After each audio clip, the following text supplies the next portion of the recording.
छुपा रे राणी रे, खसखसला बांबून छुपा रे राणी रे,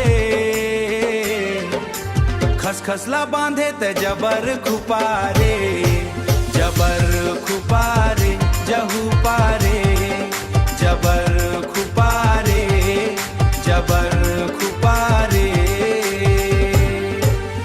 तोर बिना जेवरा मोरा लागे नहीं रे, तोर गली आए बिना भागे नहीं रे। गोरी गोरी गाल तोर चमके रानी रे, गली गली मयत गमकत है रे। अच्छा गोरी गोरी गाल तोर चमके रानी रे, डेटोला साबुन छुपा रे रानी रे, खसखसला बांबून छुपा रे रानी रे। आ जबर खुपा रे जबर खुपा रे जबर खुपा रे। DJ Darshan Lal special mix dialogue beat drum.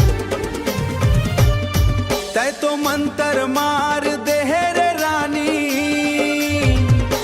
मोला दीवाना बना दे रे रानी।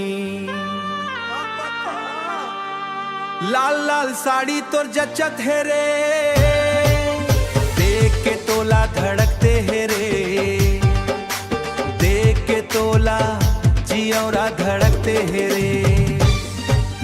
10 रुपया वाला दिखे रानी रे,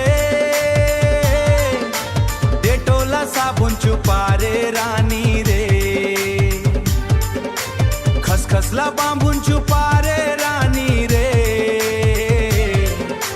खसखसला बांधे ते जबर खुपा रे, जबर खुपा रे जहू पारे, जबर खुपा रे जबर खुपा रे जबर खुपा रे जबर खुपा रे जबर खुपा रे। DJ Darshan Lal special mix